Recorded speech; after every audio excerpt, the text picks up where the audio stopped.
Welcome to NFL Imperialism. You may have seen this concept floating around YouTube, but I wanted to put my own spin on it and hopefully improve it. Before we get started, I humbly ask that you take a moment to hit that subscribe button, hit that notification button. This is going to be a series, and this channel has some other videos as well, sports related, entertainment related. We do a lot here, trying to grow the audience. We appreciate the fact that you're here right now. We ask that you continue to stay with us. Please subscribe to the channel. Thank you. If you're interested in a full, thorough breakdown of how this imperialism works, please check out the first 3 minutes or so of the 1966 video, which is linked in the description below. Otherwise, we are ready to start. Today, we're going to be taking on the 1968 season. This is the second to last year where the NFL and the AFL existed as separate leagues. And it was the first time that the AFL ever won the Super Bowl, with the Jets famously upsetting the Colts in that game. 1968 also brought the birth of a new AFL franchise in the Cincinnati Bengals. Again, we mentioned that the Jets won Super Bowl III, and spoiler alert, not spoiler alert, as of the 2022 season, we will never see the Jets in this position again. The Colts were the runners-up. That doesn't mean the Colts weren't a good team. As a matter of fact, according to our rankings, they were the NFL's best team in 1968. And the Jets, despite winning the Super Bowl, do not appear in the top 5. With all that said, we're ready to start these games. Here is 1968's first spin of the wheel. We are going to be landing on the Chicago Bears. Arrow's going to take them north, slightly northeast. That's just north enough to not miss the Packers. So our first game is going to be a historic rivalry. The Bears at the Packers. As you might expect, this game is a bit of a slugfest. Late in the third, the Packers lead 10-7. The handoff goes to Donnie Anderson. He splits a couple of defenders, evades a tackle, and the Bears defense is caught flat-footed here. They're going to try to catch up to him, but they can't. That's a 78-yard touchdown run. Donnie Anderson had 92 yards rushing in this game. 78 came on one play. 17-7 in the third. That's the final. No scoring took place in the fourth quarter. The Packers take care of business here. The Bears' invasion of their land is unsuccessful. And the Packers, despite being two-time defending champions, aren't quite the franchise they used to be, but they're good enough to defend their homeland against the Bears and take their territory. We are now getting our next spin of the wheel, and it's going to look like it's going to fall just short of the Browns and instead land with the Steelers. The arrow is going to go northwest, so while the wheel missed the Browns, the Steelers do not. They will be traveling to Cleveland to play this game right now. The Steelers aren't quite the Steelers that we know from the 70s quite yet. In fact, they're downright bad. Quarterback Bill Nelson easily finds Epi Barney. We're in the first quarter here. This is a long touchdown to make the game 14-0, and the Steelers just never threatened. In fact, they never even got on the board. What a laugher this game was. Cleveland wins with a final score of 31-0. As you can see, if you didn't notice already, the state of Ohio is split between the Bengals and the Browns, so the Browns now have Northern Ohio and Western Pennsylvania in their possession. Big spin of the wheel coming up here. This is going to sneak past the Vikings, land in the Chargers. The arrow is going to go to the north, and the Chargers have opened up imperialism the last 2 seasons by expanding. This time, they're going to play the Rams in LA. It's only 7-7 in the fourth quarter, but it is tied, and the Rams are on to 20. That's a play-action fake. The throw goes to Pat Studstill, and it's a touchdown that will give the Rams the lead here. 14-7 with a minute left. The Chargers are going to have a chance. Following back-to-back incompletions here on third down, the Rams break through the line. Merlin Olsen picks up the sack. It may not have been scintillating here, but the Rams take the victory 14-7. So last season's imperialism runner-up, the Rams, take over the Chargers' territory and own Southern California. We've spun the wheel 3 times and gotten 3 games. No expansion yet. Will that trend continue? The wheel is going to land smack there on the Redskins, heading to the northwest into the state of Maryland. We're about to get this game between the Redskins and the Colts in Baltimore. This game was basically a car wreck. The Colts annihilate the Redskins 47-7. The Redskins were last year's darling team, but this season have no chance. The Colts somehow in 66 and 67 did not win a game, but here in 68 as the number 1 ranked team, they win the game. It's a very small land acquisition from the Redskins, but they will take it, and they expand their land. We've had 4 spins in 4 games, quite the start. The wheel is now going to give us the Bengals. Welcome to Imperialism, Cincinnati. The arrow is going to the southeast, so while the Bengals have now been called on for the first time ever, they will not have to play a game. They take over the state of West Virginia. Time to give the wheel another spin, and as the wheel likes to do, it's going to sneak right past the Vikings, going to the Cardinals. The arrow goes southwest. Again, that proximity between the Cardinals and the Chiefs makes it hard for them to avoid battle. We're going to get that game now, and it's going to be in Kansas City. The Cardinals have maintained control over this game. They lead 14-10 with a minute to go from the Chiefs' 5-yard line. They hand off to Johnny Rowland, breaks through a tackle, breaks through the plane of the end zone. That's going to make it 21-0. That's going to be our final score. This is an upset. The Chiefs were the 4th-ranked team coming in. They were at home, and they dropped the game 21-10. So we're not used to seeing this sight. We have a split Missouri that is now being taken over by the Cardinals. We've eliminated 5 teams. There's 20 more left to eliminate. The wheel is going to select the Denver Broncos. This is a guaranteed expansion. The expansion will be to the northwest. So they're going to take the state of Wyoming, and in doing so, they get to remain in isolation. This wheel has a very unique quality of just getting past the Vikings. It's going to select the Super Bowl champion New York Jets. Arrow takes them to the northwest, so they'll be traveling to Philadelphia to take on the Eagles. Despite the fact that they weren't a top 5 team in our rankings, the Jets still are defending Super Bowl champions. And the Eagles, they're not so great. So this is not a super unexpected result. The Jets run away with this 44-7. So the Jets only occupy a small part of New Jersey. They now get to take over the Eagles' land in eastern Pennsylvania. Let's give this wheel another good spin here. It's going to land for the 2nd time on the Bengals. Will they have to play a game here? It's going slightly to the northeast. Yes, they will. They draw a tough assignment here in 1968 anyway. They're going to have to go to Cleveland and play their in-state rivals, the Browns. The Bengals will enter the 4th quarter with a 9-7 lead. Here on the first play, the delayed handoff goes to Leroy Kelly, splits a couple defenders, knocks a couple more over, drags another one. What a great run there, a 40-yard touchdown. This was the beginning of the takeover of the game by the Browns. They scored another touchdown and another field goal. They exit the game with a 24-9, a hard-fought victory. Well done by the Bengals in their first game in Imperialism. So now taking a look at the map, the Bengals are going to be out, and the Browns are going to take over the rest of Ohio and West Virginia in expanding their land. Moving along here, the wheel is going to give us the 49ers, my 49ers, and their arrow is going to take them to the northeast, but that's not far enough to hit Nevada. The 49ers are going to go into Oregon and take over that land. Back to the wheel now we go. It looks like it might take the Packers, but it might sneak past, and it does. It's going to take the Dolphins. That arrow's going west, slightly north. Check this out. We needed a photo finish here. This arrow will catch the southernmost tip of Alabama. Now, because at the time there's no expansion, so Florida and Alabama, because of the Florida Panhandle, are border states.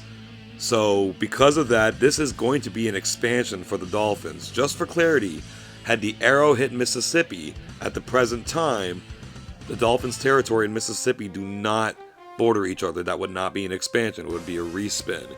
As it is, the Dolphins will expand their land. That is their logo. It basically had to be marbleized to make it in the center. It's right there underneath the Falcons. It's going to stay that way until they win a game, are eliminated, or expand again. That was wonderfully convoluted. Let's try for something easier this time. It's going to land on the Falcons. The arrow's going to head to the southwest, so we're not going to have to look at this too much longer. The Falcons will go to Miami to play the Dolphins, so we can get rid of that little tiny Dolphin logo, or perhaps re-expand it to normal size if they win this game. The Dolphins have controlled the game to this point in the second quarter with 3 field goals. Here from the 26, the pitch goes to running back Jim Kick. He gets away from 2 different tacklers and is going to get into the end zone, breaking the plane for the first time in the game for his team. Not much else to look at here, folks. These are 2 struggling teams in the early years of their lives. 16-7 Miami victory. They're just so geographically close to one another that they wind up playing each other all the time. And to this point, the Falcons have yet to figure the Dolphins out. So the Dolphins now actually are going to have a nice big chunk of the American Southeast, beating Atlanta, taking over the state of Georgia, and they enter into their period of isolationism. We're back at it here on the wheel, and it's going to get right past the Cardinals and take the Giants. The Giants are surrounded. They're going to have to play. It's going to the southwest, and they're going to play their in-state rivals, both of them in New Jersey, the New York Jets. The Jets certainly aren't getting paid by the hour. On their opening drive, they take it right down inside the 10. They get a little flea flicker action. The pass complete to George Sauer for the touchdown. It's 7-0 here. It's just more of the same going the rest of the game. The Giants aren't ready for the champs. 45-10, the Jets pick up the easy victory. And with that victory, they will expand their territory by knocking the Giants off of the Imperialism map. We've been treated to a consistent run of games here. We're going to have a little round of expansion. This is going to land on the Browns. It's going to the south. That will take them into the state of Virginia. Next up on the wheel will be the Packers. The arrow is going to take them just slightly northwest. It's going to put them in the state of Iowa for an expansion. Next up on the wheel, we will have the Dolphins. This is a guaranteed expansion as they remain isolated. That's in the northwest. That's going to hit Tennessee, ending their isolationism. Another spin of the wheel here will give us the Jets. They're being called in again. No expansion this time. To the northwest, they are going to take on the Buffalo Bills. This is going to be their 3rd game already. Let's see if the champs have what it takes. The Jets really poured on in the first half. Here with only 38 seconds left, we have a play action. Flip pass in the back of the end zone to Don Maynard. And as we're entering halftime, this touchdown makes the score 28-3. The Jets took the second half off. Buffalo, for some reason, kicks a field goal in the fourth quarter. 28-6 is your final. The invading Jets take care of business. The Northeast has yet to prove a problem for the Jets. We'll see how they continue their success, if they can, as they try to get across the rest of the country. We have seen 10 teams now be eliminated from 1968 Imperialism. The wheel will now select the Green Bay Packers. They're going to head to the southeast, and we got another photo finish. Look at that. It just clips the western portion of Kentucky. So the Packers are going to expand their land, and they now stretch from the west coast of Iowa to the east coast of Kentucky. We head back to the wheel, and we had a photo finish on the arrow. We're going to have one on the wheel now. It's just going to get into the Dolphins' territory. Arrow is going to take them to the northeast. That is going into the state of South Carolina. So the Dolphins are really taking over the deep south here. We go back to our wheel, see if it wants to give us a game this time around. It's going to land on the Raiders. Arrow's going to take them due north. That's going to take them into the area of the 49ers. We're going to get that battle of Northern California once again. The Raiders lead 3-0 here in the third quarter. The 49ers face 3rd and 22. That's John Brody making the pass downfield to Clifton McNeil. What a big play. That is 48 yards. And on the very next play, the Niners call an audible. The handoff will go to Ken Willard. He takes it around the edge. Slowly makes his way in for the touchdown. That's going to make this game 7-3. And folks, if you'd believe it, that's going to be our final score. Not a whole lot of offensive fireworks here. The Raiders only scored 3 points in this game. They scored none in last year's Imperialism. What has happened to their offense? So with the win, the 49ers take over the rest of Northern California and are becoming more substantial on the West Coast. More teams out, fewer teams remaining. The wheel gives us the New Orleans Saints. They go west just like they did last season. They're going back into Houston to play the Oilers. Things don't go nearly as well this time for the Saints. They're down 24-3 in the fourth quarter. That pass goes to tight end Alvin Reed for the touchdown. The Oilers have a little problem in this game. This touchdown puts them up 31-3. They wind up winning by a final score of 31-10. So the Oilers avenge their loss in '67 Imperialism by defending their home turf this time. And in the process, they take over the state of Louisiana. Our latest spin of the wheel gives us a very close 50-50 finish between Dolphins and Packers. It's the Packers. The arrow goes slightly to the southeast, and now it just makes sense that the Green Bay Packers would play the Miami Dolphins after they had that little standoff at the wheel. It also seems like the Packers are doing all they can to avoid playing the Cardinals. That is the second time they have just missed that matchup. But let's get this one next. The Packers cling to a 21-18 lead late in the game. This field goal attempt by Mike Mercer from 33 yards is good. That will extend the lead but give the Dolphins a chance to come back. This is backup quarterback Rick Norton in for the injured Bob Greasy. He throws to Carl Noonan in the flap, and Noonan turns on the Jets and gets it right past midfield. They struggle from this point. There's only 1 second on the clock from 45 yards away. Norton drops back, surveys the field, throws short to tight end Doug Moreau. Probably not the best idea. The Packers are going to hold on to the 24-18 victory. A fun little score there.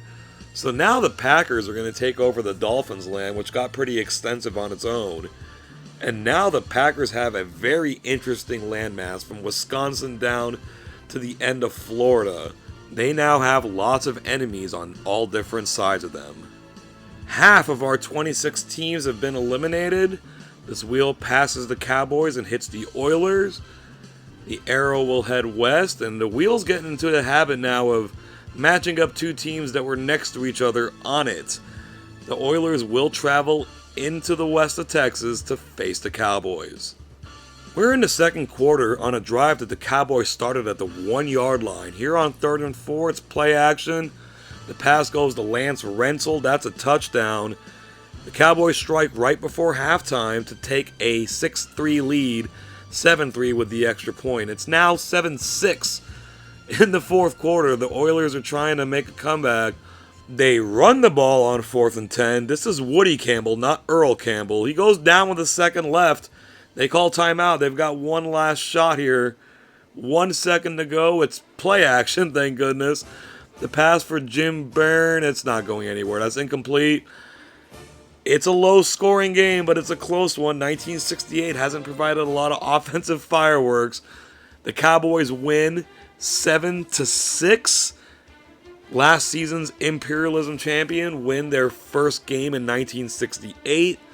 And in doing so, they take over the Oilers' territory and expand their land. We visit our old friend the wheel again. It's going to land on our number 1 ranked team, the Colts. The arrow's going to take them to the northwest.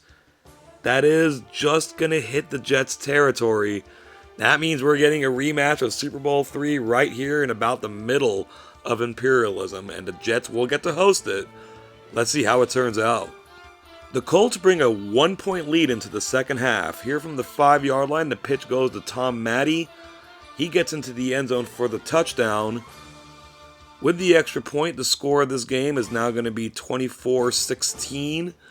Later in the quarter, the Colts get the ball again just inside the 50 yard line.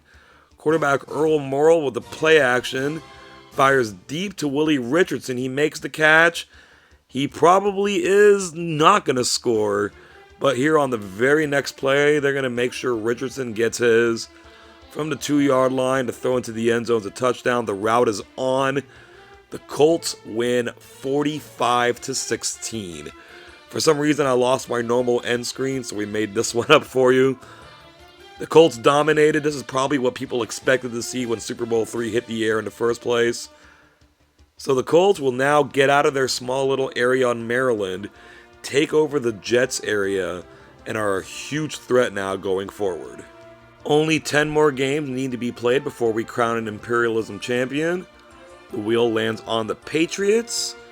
The arrow is going to take them to the southwest. That's going to be an expansion into Connecticut, which just opens up the possibilities for them to attack or to be attacked. So we'll try the wheel again. Yeah, well, it looks like it wants to give us the Patriots again. Okay, we'll roll with it. Arrow takes them to the west, and that's right into the heart of the beast. The Patriots are going to have to travel to Baltimore. Let's see if they have a chance. They do not. That score is not a misprint. As a matter of fact, it was 63-0 before the Patriots went in there and scored a very, very meaningless touchdown. They could have made it 63-8, but they missed a 2-point conversion. This was a bloodbath. The Colts are a different level right now. They take over the Patriots' land. They are a growing concern to every other team on the map. Only 10 teams remain. The wheel's going to give us either the Lions or the Colts. It's going to stay with the Lions. Arrow's going to take them directly west. They're going to travel to Lambeau Field to play the Green Bay Packers. The Lions lead 14-0 in the first half. This is a draw play to running back Mel Farr. He goes right through the teeth of the Packers defense, spins away from another, drags his way into the end zone for the touchdown, 33 yards. That gives the Lions a 21-0 lead, and that's about all she wrote. This has to be considered an upset. The Lions are certainly a good team, but to go into Green Bay and pitch the shutout 24-0 is not what anybody would have expected. So here now the Lions, who only had their little home in Michigan, pick up all of Green Bay's territory and probably have, almost certainly have, the most amount of land at this point in time. Every team except the Broncos and the Vikings have seen the field. Let's see if that will change. We got this double color thing going again. That is just into the Cardinals area of the wheel. Arrow goes slightly to the northwest, but that is going to hit that big Lions territory. So this is going to be a fun game. The Cardinals go into Detroit. The Cardinals lead 7-0 here in the second quarter. Quarterback Jim Hart drops back the pass, fires it to Dave Williams, unchallenged into the end zone. The Lions seem to be backpedaling from the beginning of this game, and they never got on track. They take the loss here right after going into Lambeau and winning. They can't defend their homeland against the Cardinals. They lose 27-6. So the Lions held the most territory for an entire turn. That distinction now officially belongs to the St. Louis Cardinals as they take over the Lions' land. Another quick round of mini expansions here. This wheel squeaks right past the 49ers into the Cowboys. Arrow goes northeast. The Cowboys will take over the state of Arkansas. Another spin of the wheel. Unequivocally here, this is the Colts. Arrow goes northeast, so they will expand into Vermont. And one more spin of the wheel here gives us the Cowboys. The arrow's going to head to the northwest. That's going to expand into the state of Oklahoma. And we're taking turns here. Now it's going back to the Colts. Barely, yes, just barely. Arrow goes to the southwest. That's not an expansion. That's going to be a game. This is a couple of powerhouses going at it. The Colts at Cleveland to take on the Browns. The Browns trying to close a 14-7 gap here in the first half. Don Cockcroft comes on for a 45-yard field goal. It's messy, but it's in. 14-10 is the score now. The Browns take the second half kickoff, march straight down the field. Bill Nelson throws to the end zone to Paul Warfield, an easy touchdown for Warfield. Usually known for some great speed, but he's got good hands as well. shield the defender. The Browns lead 17-14. They add a field goal. Now the Colts are trying to make a comeback. It's 2014. Earl Morrall drops back, dumps it off to John Mackey, and he makes some magic. Gets away using power and speed. Down to the 6-yard line. 2 plays later, they're going to pitch it out to the right. That's Tom Maddie. He looks like he has it, and he dives short. We see that a lot, unfortunately. They're in shotgun on 3rd and inches. They hand it off to Preston Pearson, and the dive works this time. Pearson gets into the end zone. He ties the game 20-20. He is in the game for the injured Jerry Hill. Here comes the all-important extra point. Colts kicker Lou Michaels is going to line it up. Will he be able to handle the pressure? Yeah, of course he will. 21-20. Now the Browns are going to be on the march. They're at midfield. Minute 34 to go. Bill Nelson throws to fullback Ernie Green. I don't know what happened to the defense there. And he drags them down to about the 13. They're very much in field goal range. Here on 3rd down, Nelson drops back. They may want to just go for the touchdown. They throw it to Warfield. That's incomplete. They had that same play earlier, and it worked. This time it didn't. And they had a field goal try earlier. Let's see if they can't do it again. They bring the rush. The kick is off 34 yards, and he missed. Oh no, the 2 plays the Browns used to get back into this game fail them in the end. The Colts barely hold on. 21-20 in a thriller. The Colts can consider themselves lucky to move on here. So the Browns gave it all they could. They were at home, but they weren't able to hold on for the win. The Colts are now the team in the Northeast, and all the other teams will continue to be wary of their presence. After avoiding a lot of expansion early, we're going to have quite a bit right here. We'll get through it as quickly as possible. The Colts run up there first. Arrow takes them northeast. They're going to grab the tiny little state there of Rhode Island. Next up, for the first time, the Vikings are called up. Arrow goes to the northwest. That's just enough to hit North Dakota. On the way now are the Broncos for the first time in a while. Arrow heads to the north. That's going to be the state of Montana. The Wheel wants to give the Broncos another chance. Arrow is going to take them southeast, and that barely misses Texas, hits New Mexico. Wow. Next up are the Vikings again. The Arrow is going to take them to the southwest this time, and based on our new location, they take South Dakota. Once again now, the Colts come up. And they're going to get a very tiny little expansion that goes to the southeast. That's Delaware. Now it's close between the 49ers and Broncos. It's going to be the Broncos. That's going to go to the northeast. That's just going to clip Nebraska. Now the Cowboys are going to get up there. The Arrow's going to take them northwest. That's going to hit the state of Kansas, just missing the Broncos. The Wheel's going to choose the 49ers this time. Just snuck into their spot on the wheel. That's going east. That's going to hit Nevada. Whew, I'm running out of breath here, y'all. The Broncos are up next. That's going south, and now we're going to get a game. The Broncos, that was slightly southeast, actually, but even if it was south, it would catch the end of Texas right there. The Broncos are finally getting on the field here in 1968. All they have to do is go on the road against the defending Imperialism champions. Broncos at Cowboys up next. The Broncos trail 31-0 here in the fourth quarter. They've never been in this game. The handoff goes to Floyd Little. Mike Johnson jars the ball loose. And the Cowboys looks like they're just going to have a little celebration touchdown at the end. The perennially underrated Jethro Pugh scoops up that fumble, runs it back in for the touchdown. That was the last point of the game, minus the extra point.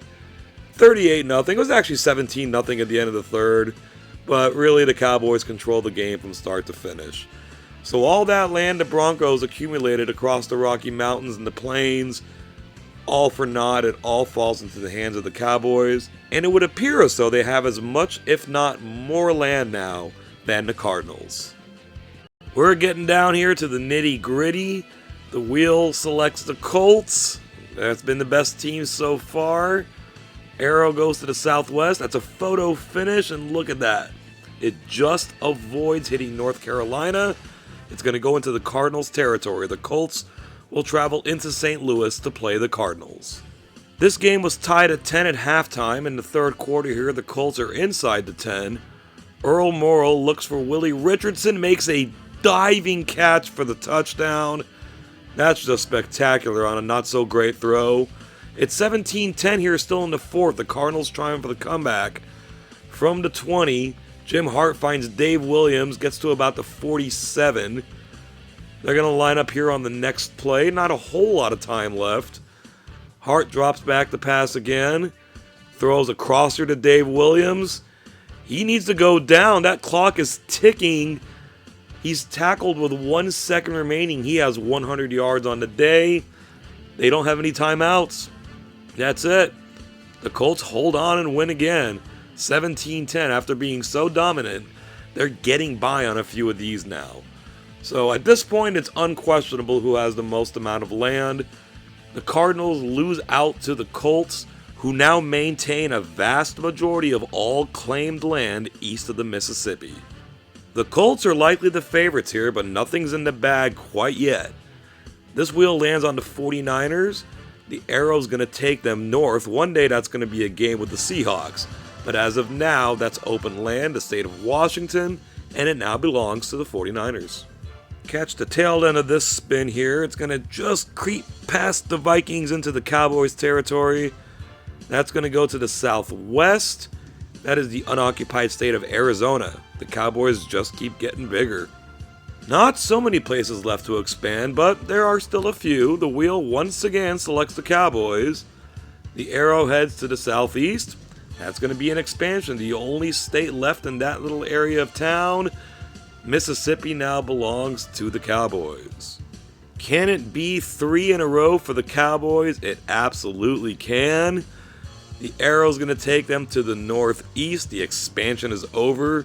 They've now got to go in there and face the Colts. We've got this season's #1 ranked team and last season's champion. The Colts lead 29-28 here in the fourth quarter. While these next 3 plays run out, including this one, I have to mention that unfortunately the footage of this game was lost in the beginning. Best as I can tell, the Colts were down 28-14 and they scored 15 points. So somewhere along the line, they scored a touchdown with the extra point, along with a touchdown and a 2-point conversion. I was glad I was able to catch it before it got too late to get the end of the game at least. Here from the 30-yard line, Craig Morton drops back to pass, fires deep to Bob Hayes, makes the catch, runs past the 20, needs to go down. He stayed up too long. That clock is ticking. The Cowboys will try to get the field goal unit out. They cannot. And the Colts get another very close victory here. 29-28. Again, very unfortunate that most of the footage of this game was lost. But the Colts, we've seen them do it. And they did it again. So now it's unequivocally the Colts country as far as landmass goes. They have a majority of the country. Period, let alone more land than anybody else. They take away Dallas's territory, and it's pretty much their game to win if they can keep it up. Of the last 4 teams remaining, the Vikings have won 6 games, the Rams and Niners 1 each, and the Vikings none. It's incredible. This wheel does choose the Vikings, though, and there's no need to spin the arrow. There's nowhere to go. The Vikings are surrounded by the Colts. They're going to go give them a visit. It would appear the Colts had enough of close games here. Here in the fourth quarter, 21-0 lead. Tom Matte punches it in from a yard out. The Vikings never really were in this game. They punted on their first possession. The Colts added one more, a whipping. 35-0 over the Vikings. And taking a look at the Vikings' land area, the Colts are going to swallow it whole. And in treating the United States like their own battlefield, they continue their march west. Only 3 teams remain.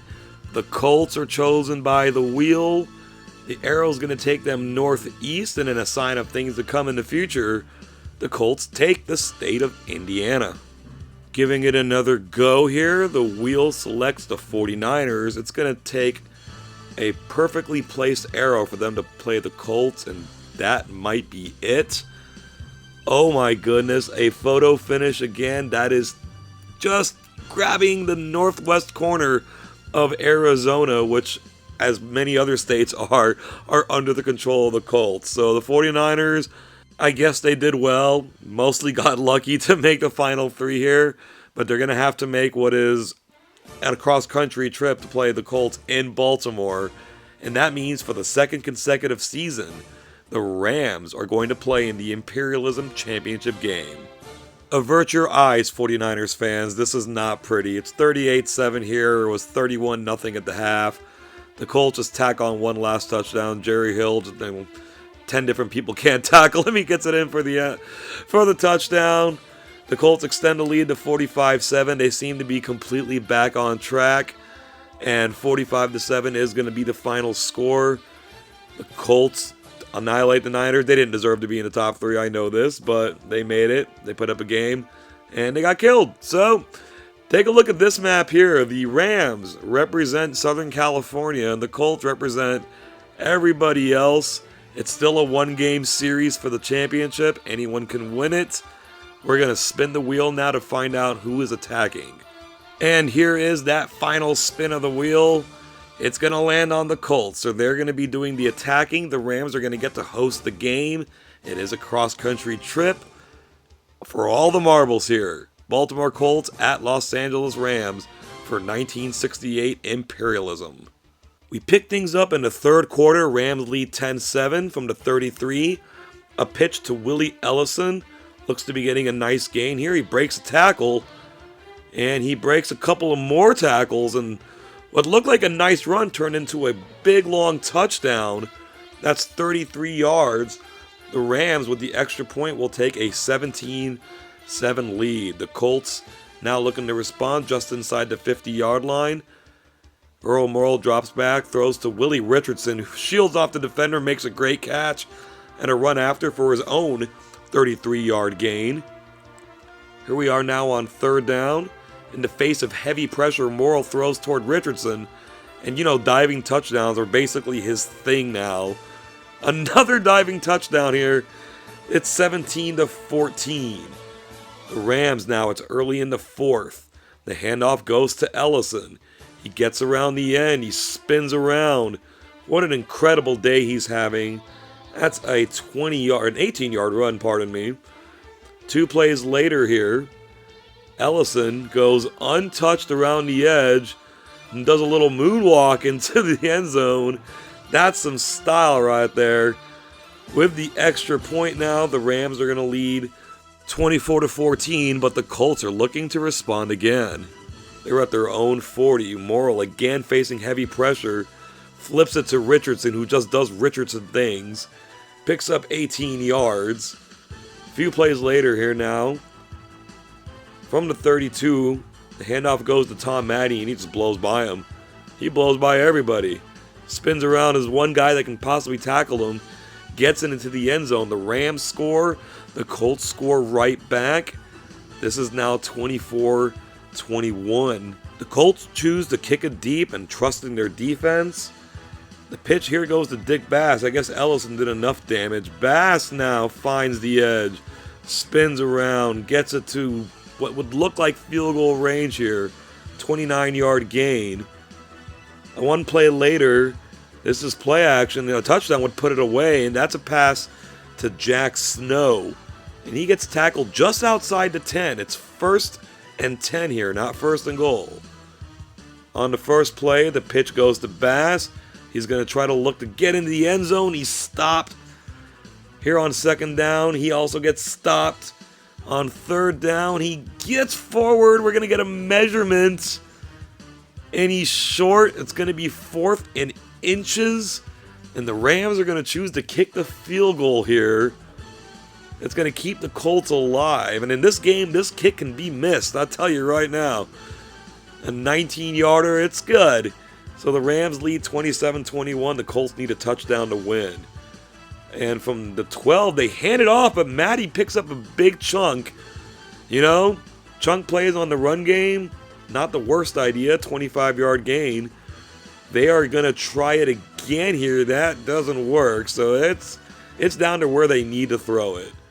The Rams call an audible on defense. Morrill drops back the pass. Deacon Jones bursts through the line. It's a walk-off sack, his first of the game. The Rams, after everything the Colts did coming into this game, having won 8 times, fall to the Rams here. And the Rams, who were upset in the 1967 championship game, are the winners of the 1968 game. Look at that map. It's a sea of yellow.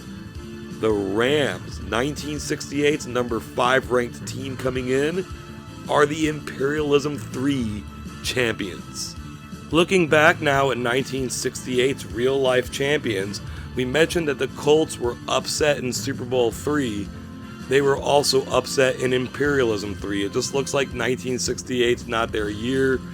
The Rams are the champs. The Colts, once again, take their spot as runners-up. Let's take a look at the championship roster of the Rams. The offense is fantastic, and interestingly, they have the second and, as of date, most recently born Latvian player on the team, Vilnius Ezerins. Looking here at the defense, a bunch of all-star type players, a bunch of very, very good, like Hall of Very Good type players like Maxi Bond, and of course that front four. Nothing else can be said much about that.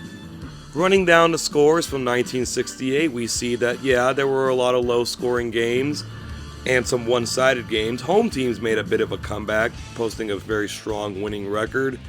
And as you can see here, prior to the championship game, the Colts won 4 straight and 5 out of 6. Just couldn't hold on there at the end. Records for 1968, the Rams are listed first. They were the champions. They only won 2 games, one very early and the championship game. The Colts, short end of the stick here, 8-1. And the overall records are being listed by total wins. So the Cowboys and Packers still maintain on top at 10-2. 4 teams haven't won a game yet. The Bengals only participated 1 year. Broncos, Falcons, and Vikings, amazingly, haven't won one yet. Wanted to take another moment to thank everybody so much for watching this video. Please give it a like if you haven't already. Please make sure you share it around. And if you haven't already, again, please hit that subscribe button and the notification button. In just a few days here, if you're watching this as it comes out, we're going to have 1969. If you're watching this at some point in the future, every completed Imperialism video to date is in the description below. Before we sign off, we'll take one more look at the United States of the Los Angeles Rams. Again, you don't have to win every game at Imperialism to be the champion. You just got to win the last one. And the Rams did that in a nice little upset. They are the 1968 Imperialism champions. I hope everyone has an awesome day, and we'll be seeing you soon. Thank you.